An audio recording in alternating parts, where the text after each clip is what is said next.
présenter d'abord. Hein. Ouais. Ensuite, vous couperez, vous, ce qui vous convient pas, c'est ça? On va faire en fonction de ce que vous dites, de ce que vous avez envie de dire et Oui. dans le déroulement qu'on s'était dit, Voilà. c'est-à-dire vous présenter. Oui, oui, etc. ok, mais ne vous inquiétez pas, j'ai le plan en tête. J'en ai plein des plans en tête. Hein. Ouais. Bon, vous me dites quand on démarre. Eh ben, c'est quand vous voulez, on peut peut-être s'asseoir ou s'installer. Oui, alors on peut. Ouais. Je reste debout 5 minutes et après je m'assoirai. Ok. Donc, je suis Serge Le Guyadère. Bonjour à tous. Et j'habite Bordeaux depuis 21 ans maintenant. Et je ne suis pas du tout bordelais, d'ailleurs, ni parisien en fait, même si j'ai habité à Paris pendant une certaine période, car je suis fils de diplomate et j'ai voyagé toute ma vie à l'étranger. Et quand je regarde la carte ou des pays où je suis passé, je me rends compte que je connais la moitié du monde, mais pas l'autre moitié.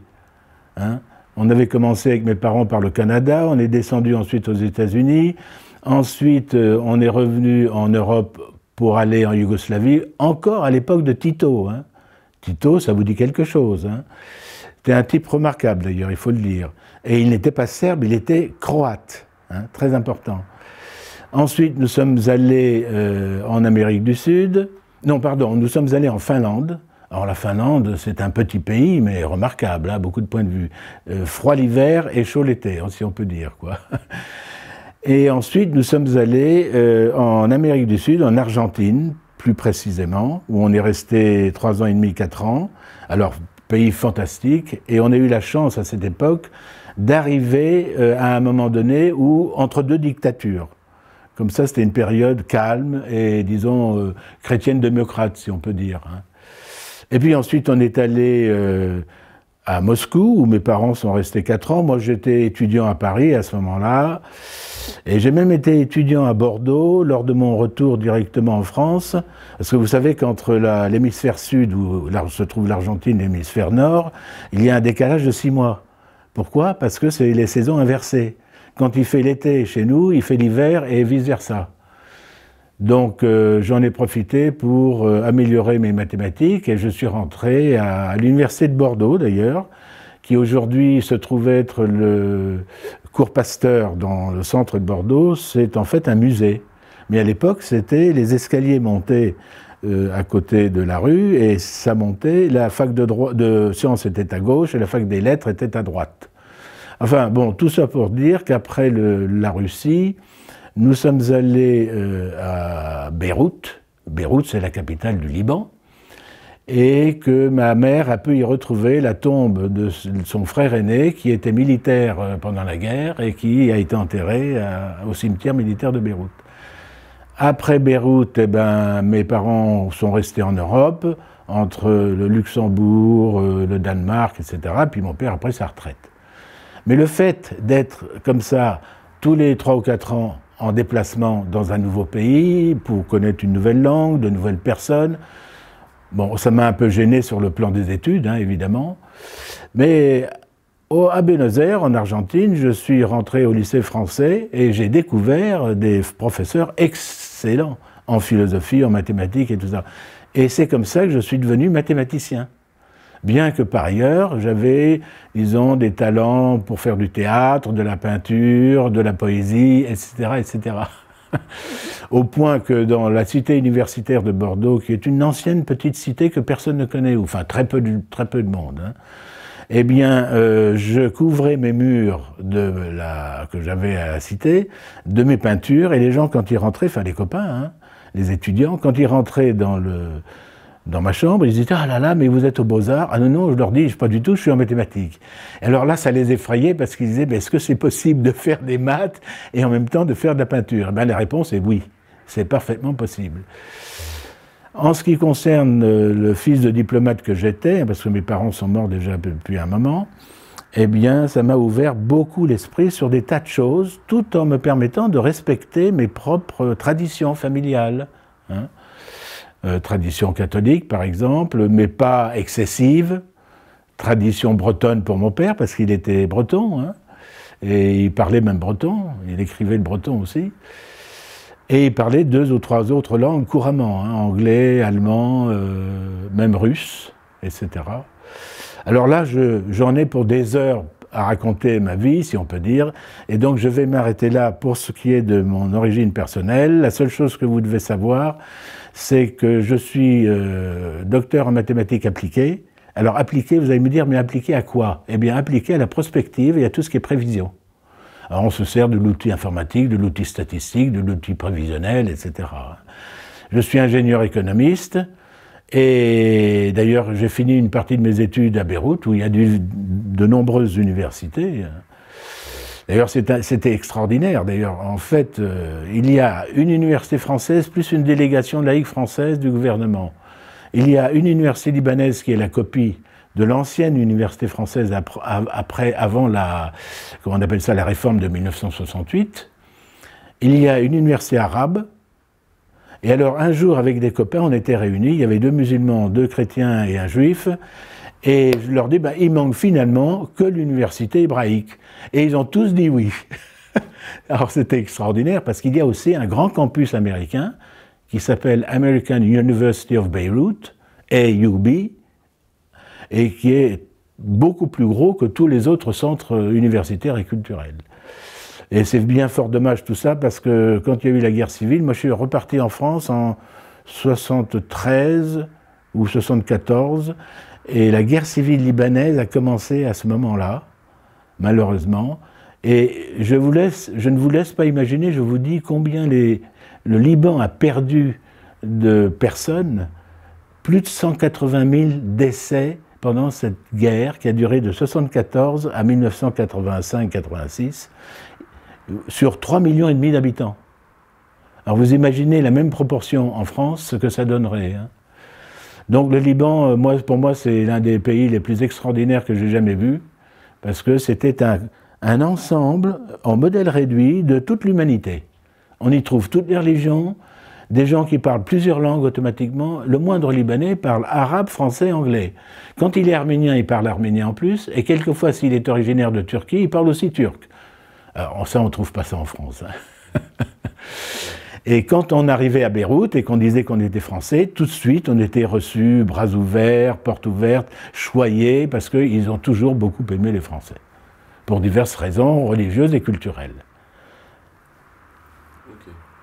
Voilà. Alors, en ce qui concerne maintenant là où je vis ici, vous êtes dans le principal salon qui nous sert de living, hein, et il y a une table là-bas pour faire l'équivalent de la salle à manger, si on peut dire. Et ici, vous avez une partie, enfin la plus grande partie de ma bibliothèque personnelle. Et comme vous avez pu le remarquer, c'est pas une rangée, mais 2 rangées et plus des bouquins en plus. Hein. Donc, avec ce que j'ai dans mes autres bureau, je dois avoir plus des bouquins que j'ai dans un local à Eysines. Ça doit faire environ 2000 volumes, ce qui n'est pas négligeable. Hein. Enfin, il y a mieux, mais c'est quand même pas négligeable. Alors, cette bibliothèque est composée de plusieurs catégories. Il y a la philosophie, la littérature classique. Alors, on peut regarder en particulier les ouvrages de la collection de la Pléiade, hein, qui sont très connus. Mais cher, malheureusement, évidemment. Tout ça, c'est ce que j'appellerais la littérature et l'histoire classique. Ça, c'est une partie sur le paranormal, l'ésotérisme, etc. Hein, d'ailleurs, on voit Psy, la Vierge d'Égypte, la religion. Bon, pareil ici, tout ça, ça fait partie de mon domaine initialement privilégié, si j'ose dire, de religion, philosophie, ésotérisme. Là, c'est les romans de Jules Verne et Alexandre Dumas, Lovecraft. Oui, parce que je suis non pas un fanatique, mais un fan. Pendant longtemps, j'étais un grand amateur de Jules Verne, de Monte Cristo de Dumas, évidemment, mais aussi de Lovecraft. Alors Lovecraft, ça ne vous dit peut-être rien, mais c'est un des plus grands écrivains américains de fantastique. Alors on connaît tous Edgar Poe, mais on ne connaît pas tous Lovecraft. J'ai écrit plusieurs articles sur cet auteur, qui a été traduit en français, et qui, à mon avis, aurait dû faire depuis longtemps l'objet d'une thèse à l'université. Alors peut-être que ça a eu lieu, mais je ne suis pas au courant en tout cas. Bon, ici, c'est la partie, alors vous reconnaissez en haut la fameuse revue Planète des années 60. Alors il faut savoir que cette revue a succédé à un livre choc qui était Le Matin des magiciens. Et Le Matin des magiciens, je vais vous en montrer une version de poche. le voilà. Je conseille à tout le monde de lire ce livre, même s'il est déjà ancien. C'est le livre qui a ouvert les portes à la conception, disons, non traditionnelle et non bourgeoise, surtout, du monde. C'est-à-dire que, comme le dit Louis Pauwels, le monde est fantastique. Derrière les apparences, que je représente par des 5 doigts de la main, qui sont nos 5 sens, il y a tout un univers beaucoup plus compliqué qu'on est en train de redécouvrir grâce à la science, hein, il faut le savoir, en particulier, mais qui était déjà dans les esprits des religions et des théologies anciennes. Alors là, cette revue Planète a succédé à ce bouquin, qui a fait un malheur en 1960. Ici, vous avez tous les ouvrages de science-fiction que je lis les uns après les autres, et sur lesquels je reviens de temps en temps. Alors, il y a des grands classiques, et puis il y a des gens moins connus. Évidemment, il y a le Da Vinci Code et Angers Démon de Dan Brown. Et là, ce que vous avez au milieu, ce n'est pas un Bouddha, c'est Yi-King, c'est-à-dire la déesse mère de l'univers.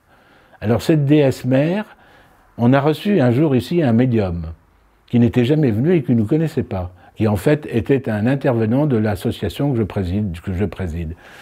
Et quand elle a vu ça, c'est une femme, tout de suite elle a sorti le bon nom de cette statue, qui est en fait du bois peint en or, du bois doré. Hein.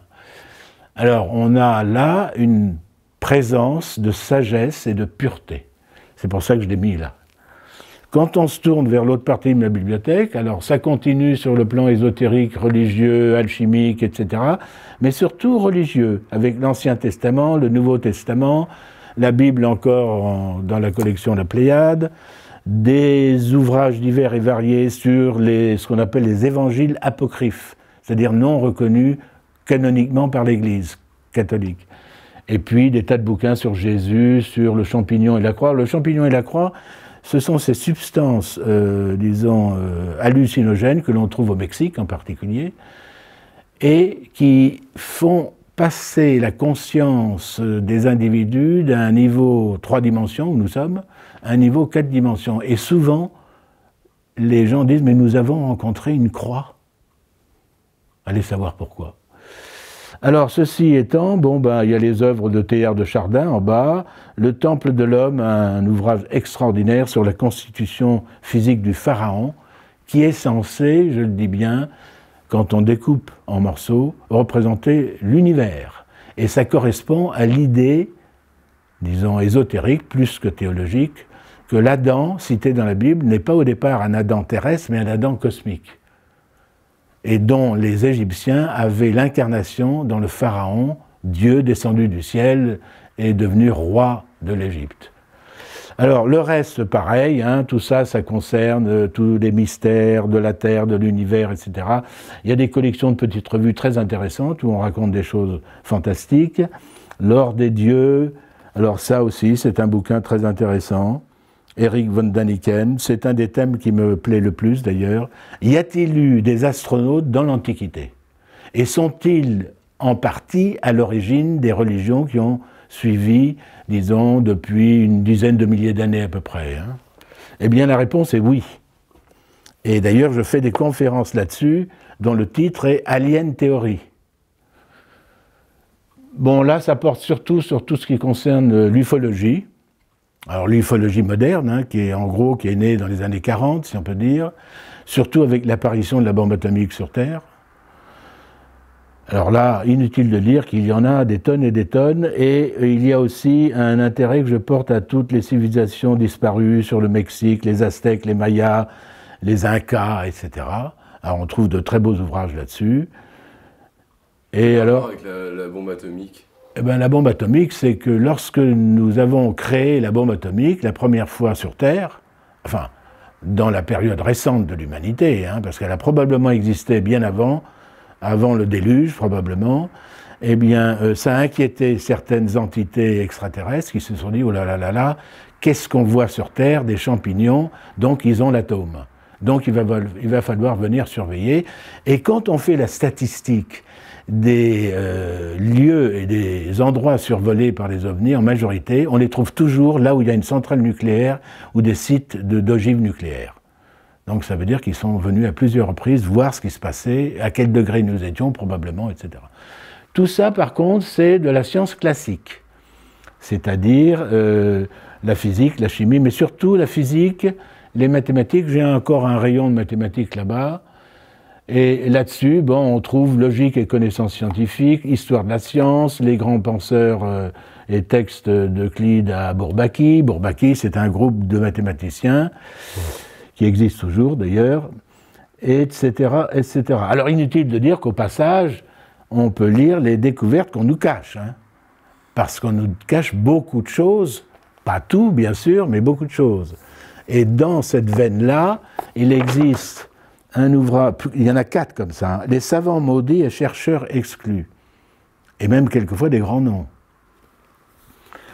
Bon, tout ça pour dire que ça, c'est la science classique, ça, c'est les ovnis et les civilisations anciennes, ça, c'est l'ésotérisme et les religions, ça, c'est la SF, science-fiction, et ça, c'est aussi de la fiction, et tout ça, bon, ben, c'est l'ésotérisme ou le paranormal, et là, la littérature dite classique. Voilà, on a passé en revue très rapidement, hein, il faut le dire. Alors, on va se diriger vers ce bureau-là qui n'a pas beaucoup d'intérêt, sauf pour la partie mathématique. Donc ici, j'ai toute ma bibliothèque qui est là. Oui, alors c'est un peu le désordre, non pas que c'est mal ordonné, c'est que je suis submergé par la quantité de documents. Et à un moment donné, on ne peut pas pousser les murs, malheureusement. Donc ma bibliothèque mathématique, elle est là. Et elle concerne, d'une part, tout ce qui se fait au niveau, enfin pas tout, mais un certain nombre d'ouvrages des études secondaires. Moi, je commence à la seconde. Hein. Avant la classe de seconde, ça ne m'intéresse pas. Donc de la seconde à la terminale, et ensuite en mathématiques supérieures, mathématiques spéciales, mathématiques maths sup et maths géné. Et puis alors ici, une grosse partie de ma bibliothèque économique, et historique aussi, notamment sur le nazisme, etc.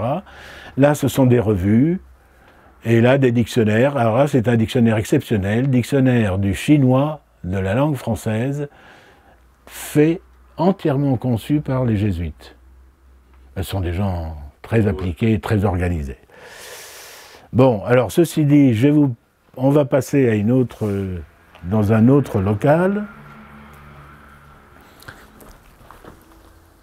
Oui, je vous mets ça là parce que ça peut servir à... Merci. Donc suivez-moi. Bon, ici, ça c'est un Bouddha. Ah oui, il y a une chose qui peut vous intéresser, je vous mets un peu plus de lumière. J'en ai comme ça 4 ou 5. Ce sont des posters qui viennent d'Italie et qui résument une question ésotérique. Par exemple, ici, Numeris Fortuna, c'est tout ce qui concerne la numérologie. Alors, c'est dessiné sur le plan symbolique.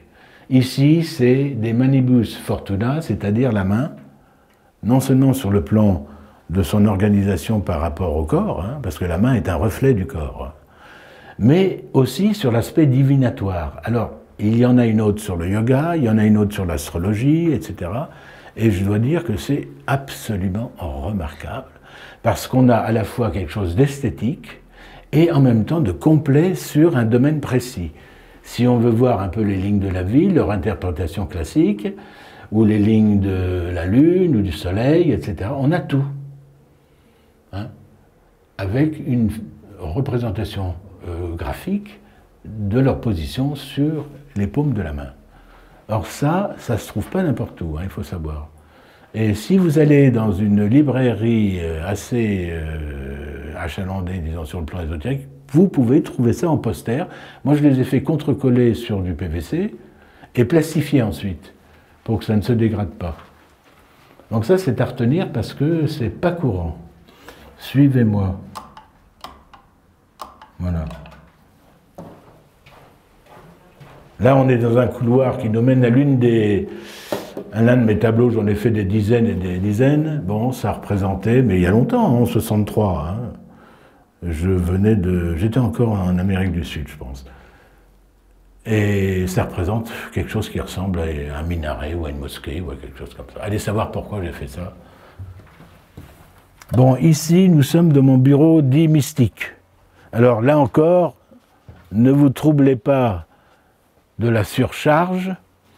Bon, j'ai plusieurs ordinateurs. Ça, c'est une machine qui était connectée, que j'ai déconnectée, qui est une tour classique, avec des tas d'entrées possibles, y compris le lecteur de petites disquettes. Hein. Parce que de temps en temps, vous avez un truc sur disquette. Alors, qui peut le lire aujourd'hui? Personne. Si, moi. Hop, donc j'y vais. Un autre, ça c'est un ancien modèle, mais je vais le changer. Et ça, c'est une machine Asus sous le Windows 10. Alors, vous avez quoi ici? Vous avez toute ma bande dessinée, en partie. Alors, il y a Tintin, il y a Edgar Jacob, il y a Lefranc, il y a Alix. Ce sont des auteurs du journal Tintin. Il y a Spirou aussi. Hein. Vous voyez, Spirou et Fantasio, c'est des reliures. Bon. D'anciennes revues dont j'ai gardé certains numéros. Et puis ici, une partie de ma bibliothèque maçonnique. Parce que j'ai été maçon de 1990 à l'année dernière. Hein. Pourquoi arrêter? J'ai arrêté parce que j'en avais marre de tout ça et que je ne voulais plus cotiser parce que ça devient cher. Hein. Donc il y a un problème financier qui se greffe sur ces questions. Alors ça comporte des ouvrages, des revues et des travaux qu'on fait soi-même, hein, ce qu'on appelle les planches.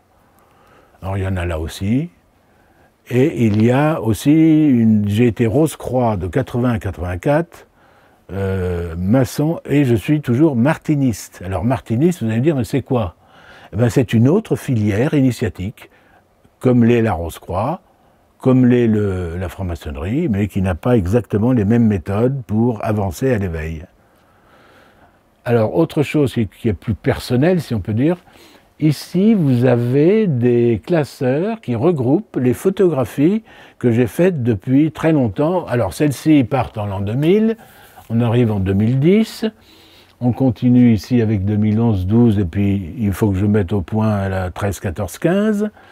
Et alors, le clou du clou, si j'ose dire, c'est mon journal intime que j'ai commencé à écrire à l'âge de 15 ans, en 1958, qui commence là,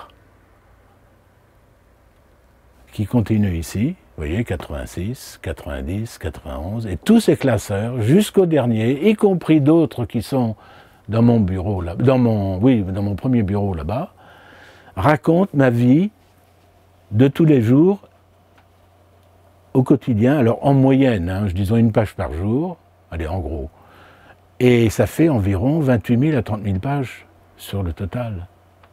Ce qui est gigantesque. À ma connaissance, il y a des écrivains qui ont fait des journaux intimes très denses, mais alors là, ça devrait être le premier au monde dans ce style-là. Alors qu'est-ce qu'il y a dedans? Il y a non seulement, par exemple, le fait que je raconte que vous êtes venu m'interviewer aujourd'hui ici, que vous appelez comme ci et comme ça, etc.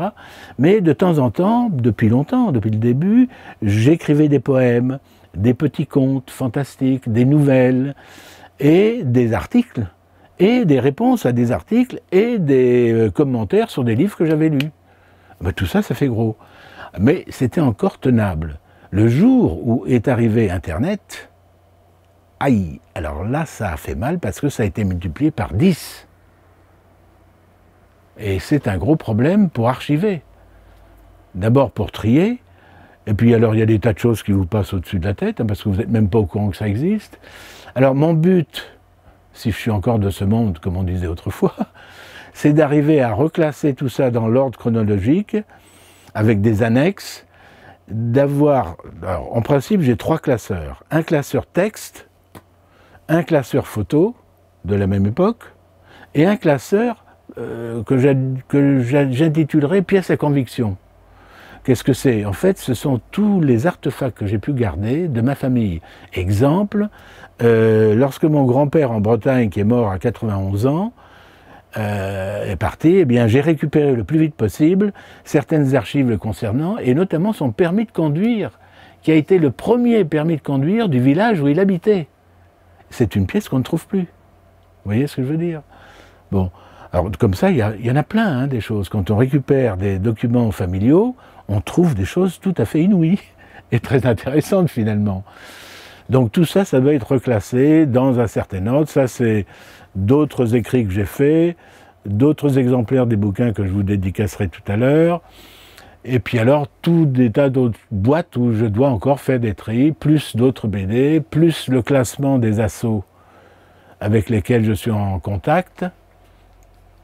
Parce que, en fait, depuis 2004, je suis président du Centre d'information métapsychique de Bordeaux, en résumé le CDIM, qui lui existe, enfin cet asso, elle existe depuis 1978, donc elle est très ancienne.